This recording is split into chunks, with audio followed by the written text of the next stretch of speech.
Twisted Metal is proof that a series not taking itself too seriously is a good thing, and sometimes you gotta trust the power of camp. Twisted Metal holds a special place in my heart because it's one of the first video games I would sit and watch my brother play, and I got to play along as well. I was a younger brother, I was a player too. I was excited to see that it's got a TV show, but then seeing that it's more of a comedy, I kept being hesitant to check it out. Then I finally did, and I was wrong to take so long. This wasn't the Twisted Metal that I was used to. A big apocalypse happened, sure, but the world was different. We're introduced to this character, John Doe. This is years after the big apocalyptic event in the 2000s. All the major cities that are still intact and have civilization are now blocked off. It's Attack on Titan style. They're surrounded by walls. He's a milkman, which means he runs from city to city through all these dangerous areas between the cities to make deliveries. The big thing about John Doe is that he has no idea of who he was before the apocalypse. He has amnesia. No matter what he's in, Anthony Mackie is gonna be charming. So it's easy to rock with this character, John Doe, who's able to talk his way in and out of everything. Plus, he's an excellent driver and he's got his wits. These are the two things that keeps him alive and able to survive in this whole apocalyptic world now. He's so good, in fact, that he gets hired to go on this delivery run. It's a wild run from California to Chicago, but if he does it, he'll get in good with civilization and no longer have to do or live this life of a milkman. We then see John Doe meet Quiet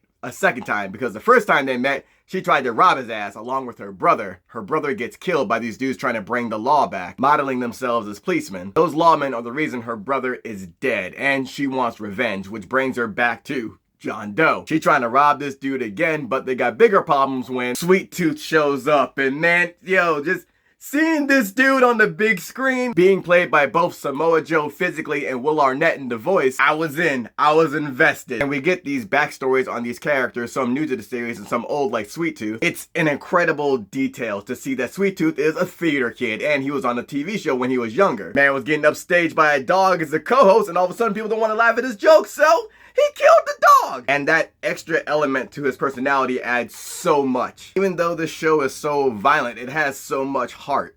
John Doe has had to survive using his wits. He'll tell you what you want to hear. But Quiet is someone that tells it like it is. She keeps it real. Which is what saves them from Sweet Tooth when he puts on this show, because it was boring as fuck. But John didn't want to say that. Quiet let him know that shit to his face. And props to Sweet Tooth for wanting honest feedback. And it's dope to see how well they complement each other, and they recognize that reluctantly later on. And we see throughout this journey that John is trying to get Quiet to let go of the death of her brother and this need for revenge. And she's thinking about it, but she's like, nah, and she still goes to get that shit, but he doesn't try to stop her. But then later on, he does go to try and save her. And Stephanie Beatrice does such an incredible job as Quiet. We see her just being brash and we see her just not giving a fuck, but those moments where she's missing her brother, the way she's able to switch between sarcasm, seriousness, and just loss. There's a great contrast between John Doe and Quiet. The big thing for Quiet is trying to let go of the death of her brother, a person that she held dear, the only other person she had in this world. John Doe kept seeing her need for revenge as something that would decrease her survival. Then we see with John Doe and how much he loves his car, Evelyn. When it gets taken, we learn that John Doe's lost a car before and it always comes back to him. It's the one thing he had since he lost his memory as a kid. That car gave him shelter. That car was his survivability. So when it's taken by these dudes called the Holy Men and he's going through hell trying to get it back, even fights the main leader to get it back and gets his shit rocked, it's time to cut the losses, and Quiet is there to save him, but he cannot let it go. Quiet was holding on to her brother, who was a person.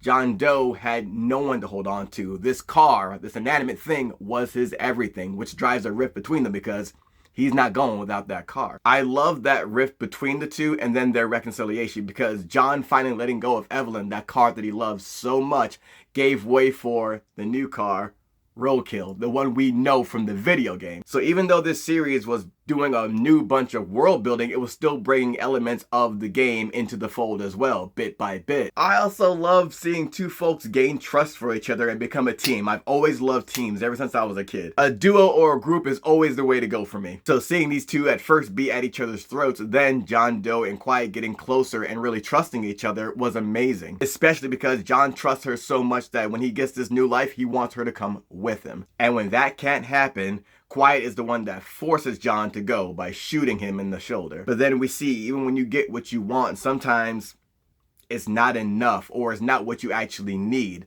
John Doe wanted a home away from this outside world and being a milkman and everything like that. Then he came to realize, like, nah, my home is out there with Quiet. But Raven, the leader of the city, had other ideas, and she even tried to bribe John with the house he grew up in and all the memories in there. John still said no, and she said, well, Too fucking bad. Here's what's happening. She needs John for a tournament that's being held by Calypso, the same dude whose voice he met back in Chicago to get that package he had to pick up for Raven, the leader of this civilization. Best drivers and killers all around the world are coming together under Calypso for a tournament, and the winner gets a wish. Oh, we're fucking back? And we see all the people being collected for this tournament. Mr. Grimm, Sweet Tooth, all these classic characters from Twisted Metal. So now that John Doe has to deal with this tournament that he's being entered into that he doesn't want to be a part of, on the flip side, we see Quiet, who was given the role of Milkman, and she rejected that shit. Instead, she became a champion for the people on the outside of these cities that was fucking living in poverty and not getting any deliveries or anything. She's been robbing Milkman for them. And we see her come across this gang that stops her called the Dollfaces. The leader of the Dollfaces heard that Quiet knows her brother. Man, this series is so cold, and I'm kicking myself now for not being in it sooner, to talk about it sooner. I burned through season 1 in a weekend, and I saw season 2 was already out. I think there were, 4 episodes in as far as today. I'm not missing it again this time. Yo, I got the seatbelt strapped on, hands at 10 and 2, 9 and 3, whatever the fuck.